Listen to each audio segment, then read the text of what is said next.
ذلك الكتاب لا ريب فيه هدى للمتقين۔ پارہ نمبر 2۔ اللہ کے نام سے جو بے انتہا مہربان اور رحم فرمانے والا ہے۔ نادان لوگ ضرور کہیں گے انہیں کیا ہو گیا کہ پہلے یہ جس قبلے کی طرف رخ کر کے نماز پڑھتے تھے اس سے یکایک پھر گئے۔ اے نبی ان سے کہو مشرق اور مغرب سب اللہ کے ہیں، اللہ جسے چاہتا ہے سیدھی راہ دکھا دیتا ہے۔ اور اسی طرح تو ہم نے تم مسلمانوں کو ایک امت وسط بنایا ہے تاکہ تم دنیا کے لوگوں پر گواہ ہو اور رسول تم پر گواہ ہو۔ پہلے جس طرح تم رخ کرتے تھے اس کو تو ہم نے صرف یہ دیکھنے کے لیے قبلہ مقرر کیا تھا کہ کون رسول کی پیروی کرتا ہے اور کون الٹا پھر جاتا ہے۔ یہ معاملہ تھا تو بڑا سخت، مگر ان لوگوں کے لیے کچھ بھی سخت نہ ثابت ہوا جو اللہ کی ہدایت سے فیض یاب تھے۔ اللہ تمہارے اس ایمان کو ہرگز ضائع نہ کرے گا۔ یقین جانو کہ وہ لوگوں کے حق میں نہایت شفیق و رحیم ہے۔ اے نبی یہ تمہارے منہ کا بار بار آسمان کی طرف اٹھنا ہم دیکھ رہے ہیں۔ لو ہم اسی قبلے کی طرف تمہیں پھیرے دیتے ہیں جسے تم پسند کرتے ہو۔ مسجد حرام کی طرف رخ پھیر دو، اب جہاں کہیں تم ہو اسی کی طرف منہ کر کے نماز پڑھا کرو۔ یہ لوگ جنہیں کتاب دی گئی تھی خوب جانتے ہیں کہ تحویل قبلہ کا یہ حکم ان کے رب ہی کی طرف سے ہے اور برحق ہے، مگر اس کے باوجود جو کچھ یہ کر رہے ہیں اللہ اس سے غافل نہیں ہے۔ تم ان اہل کتاب کے پاس خواہ کوئی نشانی لے آؤ، ممکن نہیں کہ یہ تمہارے قبلے کی پیروی کرنے لگے، اور نہ تمہارے لیے یہ ممکن ہے کہ ان کے قبلے کی پیروی کرو، اور ان میں سے کوئی گروہ بھی دوسرے کے قبلے کی پیروی کے لیے تیار نہیں ہے۔ اور اگر تم نے اس علم کے بعد جو تمہارے پاس آ چکا ہے ان کی خواہشات کی پیروی کی تو یقیناً تمہارا شمار ظالموں میں ہوگا۔ جن لوگوں کو ہم نے کتاب دی ہے وہ اس مقام کو جسے قبلہ بنایا گیا ہے ایسا پہچانتے ہیں جیسا اپنی اولاد کو پہچانتے ہیں، مگر ان میں سے ایک گروہ جانتے بوجھتے حق کو چھپا رہا ہے۔ یہ قطعی ایک امر حق ہے تمہارے رب کی طرف سے، لہٰذا اس کے متعلق تم ہرگز کسی شک میں نہ پڑو۔ ہر ایک کے لیے ایک رخ ہے جس کی طرف وہ مڑتا ہے، بس تم بھلائیوں کی طرف سبقت کرو، جہاں بھی تم ہوگے اللہ تمہیں پالے گا۔ اس کی قدرت سے کوئی چیز باہر نہیں۔ تمہارا گزر جس مقام سے بھی ہو وہیں سے اپنا رخ نماز کے وقت مسجد حرام کی طرف پھیر دو، کیونکہ یہ تمہارے رب کا بالکل برحق فیصلہ ہے، اور اللہ تم لوگوں کے اعمال سے بے خبر نہیں ہے۔ اور جہاں سے بھی تمہارا گزر ہو اپنا رخ مسجد حرام ہی کی طرف پھیرا کرو، اور جہاں بھی تم ہو اسی کی طرف منہ کر کے نماز پڑھو، تاکہ لوگوں کو تمہارے خلاف کوئی حجت نہ ملے۔ ہاں ان میں سے جو ظالم ہیں ان کی زبان کسی حال میں بند نہ ہوگی، تو ان سے تم نہ ڈرو بلکہ مجھ سے ڈرو۔ اور اس لیے کہ میں تم پر اپنی نعمت پوری کر دوں، اور اس توقع پر کہ میرے اس حکم کی پیروی سے تم اسی طرح فلاح کا راستہ پاؤ گے جس طرح تمہیں اس چیز سے فلاح نصیب ہوئی کہ ہم نے تمہارے درمیان خود تم ہی میں سے ایک رسول بھیجا جو تمہیں ہماری آیات سناتا ہے، تمہاری زندگیوں کو سنوارتا ہے، تمہیں کتاب اور حکمت کی تعلیم دیتا ہے، اور تمہیں وہ باتیں سکھاتا ہے جو تم نہ جانتے تھے۔ لہٰذا تم مجھے یاد رکھو، میں تمہیں یاد رکھوں گا، اور میرا شکر ادا کرو، کفران نعمت نہ کرو۔ اے لوگو جو ایمان لائے ہو، صبر اور نماز سے مدد لو، اللہ صبر کرنے والوں کے ساتھ ہے۔ اور جو لوگ اللہ کی راہ میں مارے جائیں انہیں مردہ نہ کہو، ایسے لوگ تو حقیقت میں زندہ ہیں، مگر تمہیں ان کی زندگی کا شعور نہیں ہوتا۔ اور ہم ضرور تمہیں خوف و خطر، فاقہ کشی، جان و مال کے نقصانات اور آمدنیوں کے گھاٹے میں مبتلا کر کے تمہاری آزمائش کریں گے۔ ان حالات میں جو لوگ صبر کریں اور جب کوئی مصیبت پڑے تو کہیں کہ ہم اللہ ہی کے ہیں اور اللہ ہی کی طرف ہمیں پلٹ کر جانا ہے۔ انہیں خوشخبری دے دو، ان پر ان کے رب کی طرف سے بڑی عنایات ہوں گی اس کی رحمت ان پر سایہ کرے گی، اور ایسے ہی لوگ راست رو ہیں۔ یقیناً صفا اور مروہ وہ اللہ کی نشانیوں میں سے ہیں۔ لہذا جو شخص بیت اللہ کا حج یا عمرہ کرے اس کے لیے کوئی گناہ کی بات نہیں کہ وہ ان دونوں پہاڑیوں کے درمیان سعی کر لے، اور جو برضا و رغبت کوئی بھلائی کا کام کرے گا اللہ کو اس کا علم ہے اور وہ اس کی قدر کرنے والا ہے۔ جو لوگ ہماری نازل کی ہوئی روشن تعلیمات اور ہدایات کو چھپاتے ہیں، درا ہاں لے کے ہم انہیں سب انسانوں کی رہنمائی کے لیے اپنی کتاب میں بیان کر چکے ہیں، یقین جانو کہ اللہ بھی ان پر لعنت کرتا ہے، اور تمام لعنت کرنے والے بھی ان پر لعنت بھیجتے ہیں۔ البتہ جو اس روش سے باز آ جائیں اور اپنے طرز عمل کی اصلاح کر لیں اور جو کچھ چھپاتے تھے اسے بیان کرنے لگیں، ان کو میں معاف کر دوں گا، اور میں بڑا درگزر کرنے والا اور رحم کرنے والا ہوں۔ جن لوگوں نے کفر کا رویہ اختیار کیا اور کفر کی حالت ہی میں جان دی، ان پر اللہ اور فرشتوں اور تمام انسانوں کی لعنت ہے۔ اسی لعنت زدگی کی حالت میں وہ ہمیشہ رہیں گے۔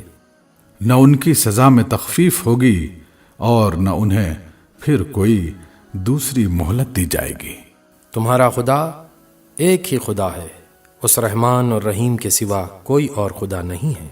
اس حقیقت کو پہچاننے کے لیے اگر کوئی نشانی اور علامت درکار ہے تو جو لوگ عقل سے کام لیتے ہیں ان کے لیے آسمانوں اور زمین کی ساخت میں، رات اور دن کے پیہم ایک دوسرے کے بعد آنے میں، ان کشتیوں میں جو انسان کے نفع کی چیزیں لیے ہوئے دریاؤں اور سمندروں میں چلتی پھرتی ہیں، بارش کے اس پانی میں جسے اللہ اوپر سے برساتا ہے، پھر اس کے ذریعے سے مردہ زمین کو زندگی بخشتا ہے۔ اور اپنے اسی انتظام کی بدولت زمین میں ہر قسم کی جاندار مخلوق کو پھیلاتا ہے، ہواؤں کی گردش میں اور ان بادلوں میں جو آسمان اور زمین کے درمیان تابع فرمان بنا کر رکھے گئے ہیں، بے شمار نشانیاں ہیں۔ مگر وحدت خداوندی پر دلالت کرنے والے ان کھلے کھلے آثار کے ہوتے ہوئے بھی کچھ لوگ ہیں جو اللہ کے سوا دوسروں کو اس کا ہمسر اور مد مقابل بناتے ہیں، اور ان کے ایسے گرویدہ ہیں جیسے اللہ کے ساتھ گرویدگی ہونی چاہیے۔ حالانکہ ایمان رکھنے والے لوگ سب سے بڑھ کر اللہ کو محبوب رکھتے ہیں۔ کاش جو کچھ عذاب کو سامنے دیکھ کر انہیں سوجھنے والا ہے وہ آج ہی ان ظالموں کو سوجھ جائے کہ ساری طاقتیں اور سارے اختیارات اللہ ہی کے قبضے میں ہیں۔ اور یہ کہ اللہ سزا دینے میں بھی بہت سخت ہے۔ جب وہ سزا دے گا اس وقت کیفیت یہ ہوگی کہ وہی پیشوا اور رہنما جن کی دنیا میں پیروی کی گئی تھی اپنے پیرووں سے بے تعلقی ظاہر کریں گے، مگر سزا پا کر رہیں گے اور ان کے سارے اسباب و وسائل کا سلسلہ کٹ جائے گا۔ اور وہ لوگ جو دنیا میں ان کی پیروی کرتے تھے کہیں گے کہ کاش ہم کو پھر ایک موقع دیا جاتا تو جس طرح آج یہ ہم سے بیزاری ظاہر کر رہے ہیں ہم ان سے بیزار ہو کر دکھا دیتے۔ یوں اللہ ان لوگوں کے وہ اعمال جو یہ دنیا میں کر رہے ہیں ان کے سامنے اس طرح لائے گا کہ یہ حسرتوں اور پشیمانیوں کے ساتھ ہاتھ ملتے رہیں گے، مگر آگ سے نکلنے کی کوئی راہ نہ پائیں گے۔ لوگو، زمین میں جو حلال اور پاک چیزیں ہیں انہیں کھاؤ اور شیطان کے بتائے ہوئے راستوں پر نہ چلو، وہ تمہارا کھلا دشمن ہے۔ تمہیں بدی اور فحش کا حکم دیتا ہے اور یہ سکھاتا ہے کہ تم اللہ کے نام پر وہ باتیں کہو جن کے متعلق تمہیں علم نہیں ہے کہ وہ اللہ نے فرمائی ہیں۔ ان سے جب کہا جاتا ہے کہ اللہ نے جو احکام نازل کیے ہیں ان کی پیروی کرو تو جواب دیتے ہیں کہ ہم تو اسی طریقے کی پیروی کریں گے جس پر ہم نے اپنے باپ دادا کو پایا ہے۔ اچھا، اگر ان کے باپ دادا نے عقل سے کچھ بھی کام نہ لیا ہو اور راہ راست نہ پائی ہو تو کیا پھر بھی یہ انہی کی پیروی کیے چلے جائیں گے؟ یہ لوگ جنہوں نے خدا کے بتائے ہوئے طریقے پر چلنے سے انکار کر دیا ہے، ان کی حالت بالکل ایسی ہے جیسے چرواہا جانوروں کو پکارتا ہے اور وہ ہانک پکار کی صدا کے سوا کچھ نہیں سنتے۔ یہ بہرے ہیں، گونگے ہیں، اندھے ہیں، اس لیے کوئی بات ان کو سمجھ میں نہیں آتی۔ اے لوگو جو ایمان لائے ہو، اگر تم حقیقت میں اللہ ہی کی بندگی کرنے والے ہو تو جو پاک چیزیں ہم نے تمہیں بخشی ہیں انہیں بے تکلف کھاؤ اور اللہ کا شکر ادا کرو۔ اللہ کی طرف سے اگر کوئی پابندی تم پر ہے تو وہ یہ ہے کہ مردار نہ کھاؤ، خون سے اور سور کے گوشت سے پرہیز کرو، اور کوئی ایسی چیز نہ کھاؤ جس پر اللہ کے سوا کسی اور کا نام لیا گیا ہو۔ ہاں، جو شخص مجبوری کی حالت میں ہو اور وہ ان میں سے کوئی چیز کھا لے بغیر اس کے کہ وہ قانون شکنی کا ارادہ رکھتا ہو یا ضرورت کی حد سے تجاوز کرے تو اس پر کچھ گناہ نہیں، اللہ بخشنے والا اور رحم کرنے والا ہے۔ حق یہ ہے کہ جو لوگ ان احکام کو چھپاتے ہیں جو اللہ نے اپنی کتاب میں نازل کیے ہیں اور تھوڑے سے دنیاوی فائدوں پر انہیں بھینٹ چڑھاتے ہیں، وہ دراصل اپنے پیٹ آگ سے بھر رہے ہیں۔ قیامت کے روز اللہ ہرگز ان سے بات نہ کرے گا، نہ انہیں پاکیزہ ٹھہرائے گا، اور ان کے لیے دردناک سزا ہے۔ یہ وہ لوگ ہیں جنہوں نے ہدایت کے بدلے ضلالت خریدی اور مغفرت کے بدلے عذاب مول لے لیا۔ کیسا عجیب ہے ان کا حوصلہ کہ جہنم کا عذاب برداشت کرنے کے لیے تیار ہیں۔ یہ سب کچھ اس وجہ سے ہوا کہ اللہ نے تو ٹھیک ٹھیک حق کے مطابق کتاب نازل کی تھی، مگر جن لوگوں نے کتاب میں اختلافات نکالے وہ اپنے جھگڑوں میں حق سے بہت دور نکل گئے۔ نیکی یہ نہیں ہے کہ تم نے اپنے چہرے مشرق کی طرف کر لیے یا مغرب کی طرف، بلکہ نیکی یہ ہے کہ آدمی اللہ کو اور یوم آخر اور ملائکہ کو اور اللہ کی نازل کی ہوئی کتاب اور اس کے پیغمبروں کو دل سے مانے اور اللہ کی محبت میں اپنا دل پسند مال رشتہ داروں اور یتیموں پر، مسکینوں اور مسافروں پر، مدد کے لیے ہاتھ پھیلانے والوں پر اور غلاموں کی رہائی پر خرچ کرے، نماز قائم کرے اور زکوٰۃ دے۔ اور نیک وہ لوگ ہیں کہ جب عہد کریں تو اسے وفا کریں، اور تنگی و مصیبت کے وقت میں اور حق و باطل کی جنگ میں صبر کریں۔ یہ ہیں راست باز لوگ اور یہی لوگ متقی ہیں۔ اے لوگو جو ایمان لائے ہو، تمہارے لیے قتل کے مقدموں میں قصاص کا حکم لکھ دیا گیا ہے۔ آزاد آدمی نے قتل کیا ہو تو اس آزاد ہی سے بدلہ لیا جائے، غلام قاتل ہو تو وہ غلام ہی قتل کیا جائے، اور عورت اس جرم کی مرتکب ہو تو اس عورت ہی سے قصاص لیا جائے۔ ہاں، اگر کسی قاتل کے ساتھ اس کا بھائی کچھ نرمی کرنے کے لیے تیار ہو تو معروف طریقے کے مطابق خون بہا کا تصفیہ ہونا چاہیے، اور قاتل کو لازم ہے کہ راستی کے ساتھ خون بہا ادا کرے۔ یہ تمہارے رب کی طرف سے تخفیف اور رحمت ہے۔ اس پر بھی جو زیادتی کرے اس کے لیے دردناک سزا ہے۔ عقل و خرد رکھنے والوں، تمہارے لیے قصاص میں زندگی ہے۔ امید ہے کہ تم اس قانون کی خلاف ورزی سے پرہیز کرو گے۔ تم پر فرض کیا گیا ہے کہ جب تم میں سے کسی کی موت کا وقت آئے اور وہ اپنے پیچھے مال چھوڑ رہا ہو تو والدین اور رشتہ داروں کے لیے معروف طریقے سے وصیت کرے۔ یہ حق ہے متقی لوگوں پر، پھر جنہوں نے وصیت سنی اور بعد میں اسے بدل ڈالا تو اس کا گناہ ان بدلنے والوں پر ہوگا۔ اللہ سب کچھ سنتا اور جانتا ہے۔ البتہ جس کو یہ اندیشہ ہو کہ وصیت کرنے والے نے نادانستہ یا قصداً حق تلفی کی ہے اور پھر معاملے سے تعلق رکھنے والوں کے درمیان وہ اصلاح کرے تو اس پر کچھ گناہ نہیں ہے، اللہ بخشنے والا اور رحم فرمانے والا ہے۔ اے لوگو جو ایمان لائے ہو، تم پر روزے فرض کر دیے گئے